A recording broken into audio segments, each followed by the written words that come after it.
let's welcome our moderator, Mr. Lu Peixian, Marketing Representative of China of AVPN. Phillip Cornell, Senior Vice President for Global Affairs of Ignite Energy Access.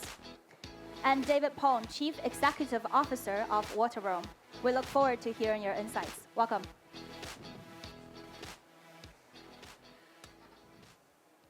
Wait, hello. Welcome. So this panel is about champions for change. So we'll have two panelists representing two of the best award prize receiver and two companies addressing critical social and environmental issues in the world. So let's welcome Phillip from Ignite Energy Access and David from Waterroom. Thanks for coming. Thank you. So let's start with self-intro. I'm curious about who you are, what organization you belong to, and what's your recent milestone, what's new, what's going on. Great, thank you very much, Peixian. I'm Phillip. As you mentioned, I'm the head of Global Affairs for Ignite Energy Access. Ignite is Africa's leading provider of distributed infrastructure and services solutions. Now that starts really with power. We're the largest provider of distributed renewable energy across Africa and have a stacked services on top of that, including internet access, including financial services, and commercial and industrial electricity uses as well. We are serving over 3 million households across Africa with our distributed solar home systems, that accounts to about 15 million people. For us, the challenge really is how to meet the needs of the over 600 million people across Africa who still lack energy access, and our goal is to reach 100 million of them by 2030. I guess one of our big, most recent sort of headline news is that we are recently completing a big acquisition of NG Energy Access, which has brought our footprint across Africa to over 14 countries, and so that's very exciting.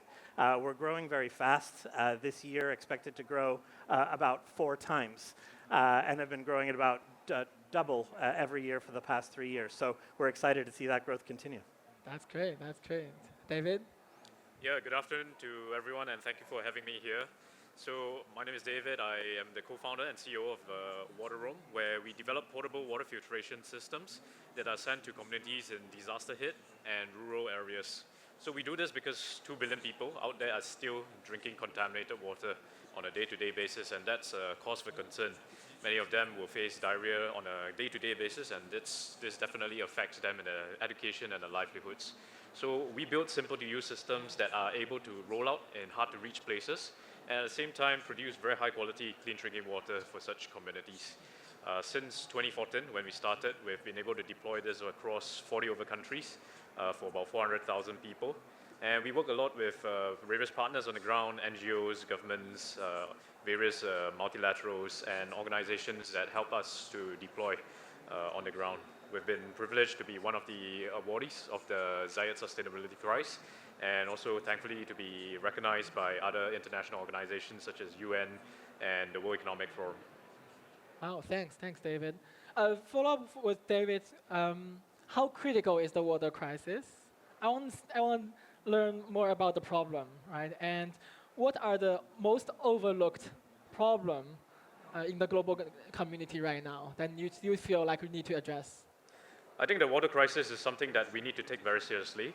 Firstly, the one that I mentioned is 2 billion people out there in the world still lack access to clean drinking water, and that's just on the water and sanitation piece. The second part of it is climate change.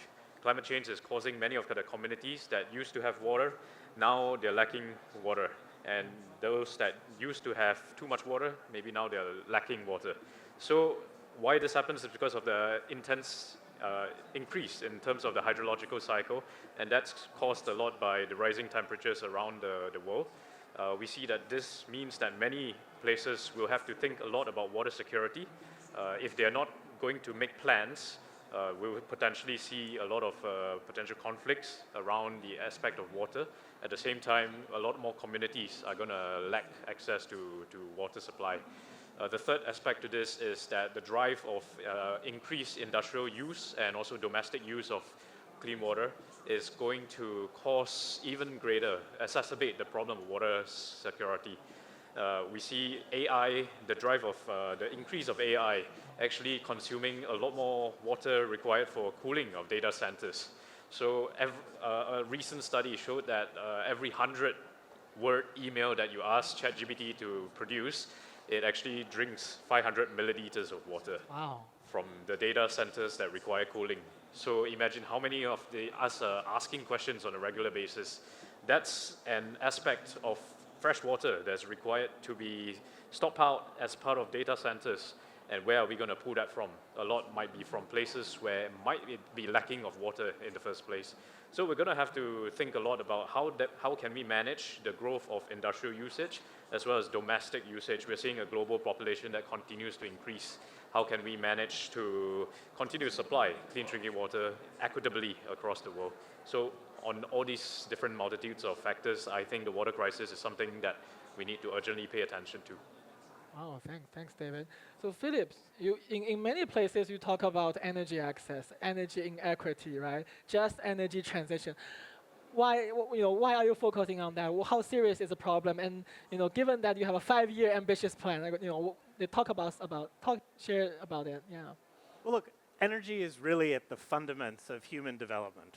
Yeah. So when we think that in Africa, almost half the population in sub-Saharan Africa is lacking energy, that means that that's a right to power and to all the services that are built on power that those people are lacking. And those are really human stories, right? I mean, that's about people that are, women that are giving birth in the dark. It means children that aren't able to study without light. And then, of course, it crucially also means lack to internet access and digital services, which are fundamental to the emerging global economy, as we can see by all of the technology that's on display here today. So making those bringing the energy to those kind of clients is extremely important. And now, what's the gap in Africa? It's really significant. So, if we go back to the mid-90s, there was about 25% access across Africa. We gained a lot since then. Yeah. In the past, in the years since then, we've climbed to about half. Most of that has been by expanding grids and energy grids. And that's really the low-hanging fruit. Now, the hundreds of millions of people that are left without energy access are mostly in extremely rural areas or peri-urban areas. It's really that last mile problem. And so distributed renewable energy and distributed resources are becoming this solution that makes that happen. And what we're doing to achieve that is really using a whole host of technological suites around how do we get data in terms of optimizing the outlay of that energy, but also using that data in order to provide potential investors and with finance with better information and therefore to de-risk that investment. And all of these kinds of strategies together are really bringing the cost of energy down. Because at the end of the day, the access to energy is about how affordable it is. So that we think that if we can bring that cost drastically down, as we have now, to something that's less than $1 a month in many cases, then that access becomes actually accessible also in terms of an affordable way to people across Africa and really changes lives.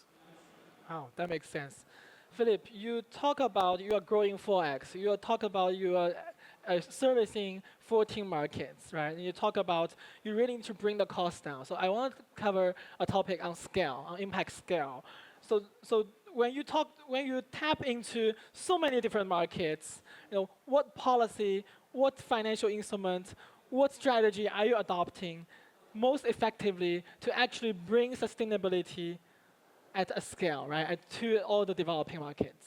Well, I think there's a fundamental idea that our strategy is based on, which is that the business needs to be scalable so that impact can be scalable. That's right. We started in 2014 in one country in Rwanda and really perfected a business model that we could then replicate in other markets. We moved into other markets a few years later, once that critical mass was established and the business model was really established. And then since then, have grown very rapidly. So just in the year since 2018, as you mentioned, we've grown from 3 markets to 14. That's been through a combination of sort of hard-won organic growth by providing really the best service and the lowest cost service to the markets where we operate. But it's also happened through strategic acquisitions. So I mentioned the most recent acquisition from Energy Access, which is really going to increase our footprint significantly.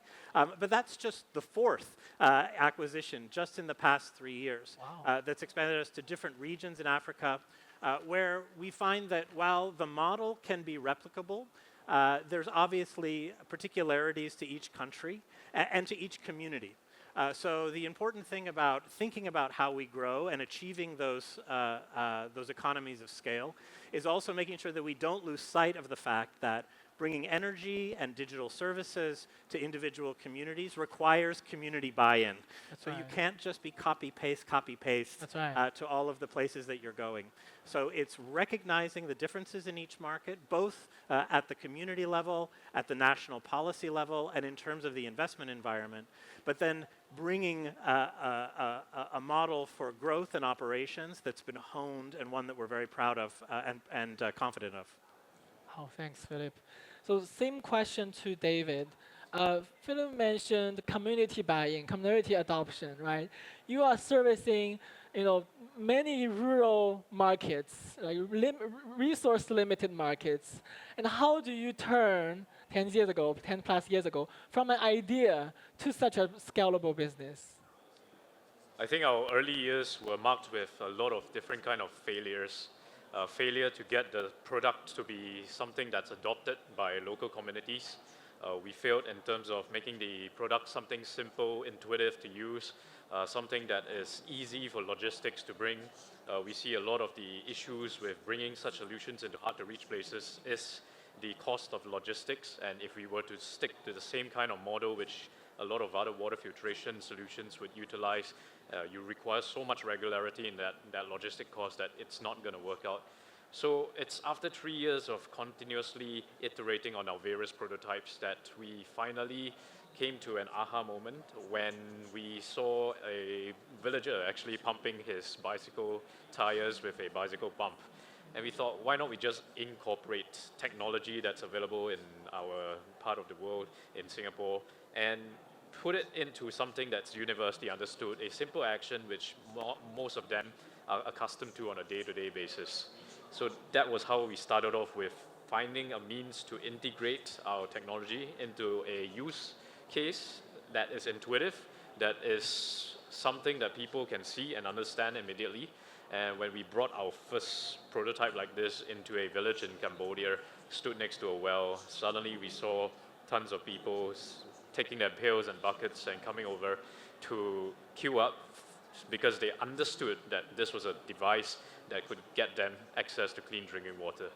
So it started off really like this through a little bit of encouragement, motivation when we see the response and feedback from communities on the ground and being so present on the ground that eventually today it's since been one of our flagship models, but we continue to expand and grow on those innovations that we have with the principles of design, which is it must be safe, simple, and swift.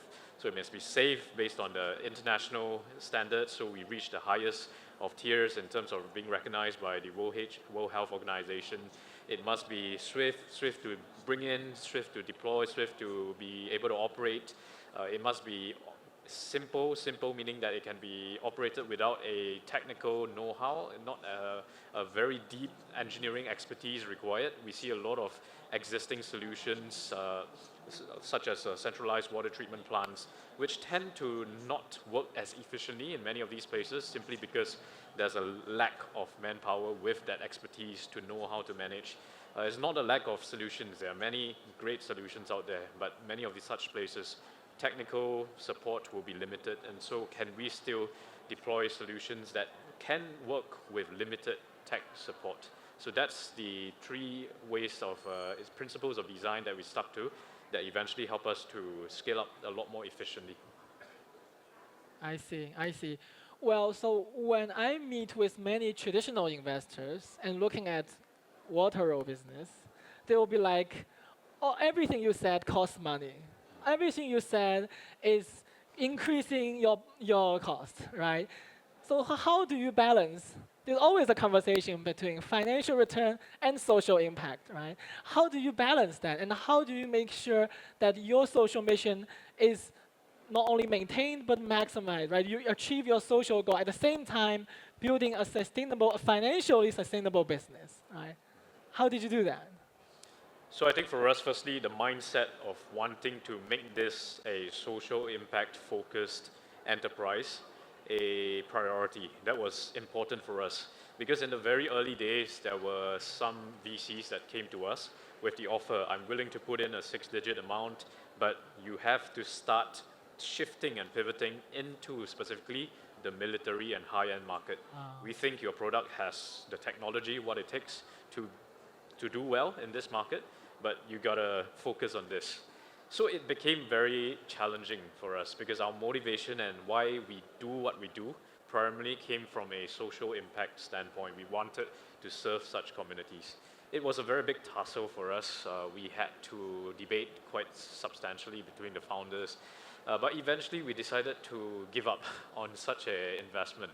It can be quite painful, especially when the finance is required, but looking back, was that the right decision?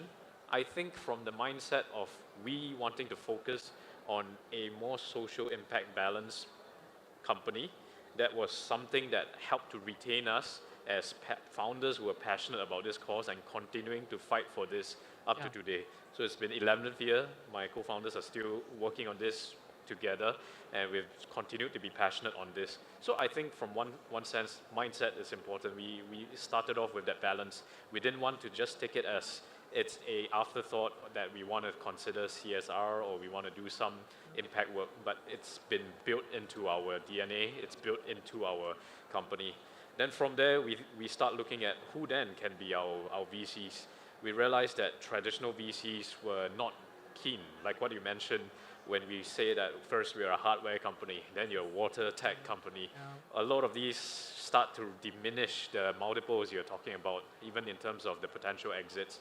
So we had to go towards more impact-based VCs, philanthropic funding, catalytic capital, that's with that element of it being a little more philanthropic and social impact. So we went towards that route, and thankfully there's been at least there is a good pool, especially in Southeast Asia, in Singapore, with the help of AVPN as well. We had some opportunities in those aspects to find like-minded and supportive investors. And so we're thankful. We are not saying that we're extremely strong in producing high alpha returns, but we have been able to at least generate positive returns, not at the aggressive level, but at a level that social impact funds will be able to accept. Makes sense, makes sense. Philip, similar question to you. So David mentioned at one point he got pressure from potential investors, right? So when we talk about investors, financial institutions in a global stage, right? How do you work with them, right? Many of them are still undergoing this traditional investment philosophy, right? And how do you work with them? And how do you see financial institutions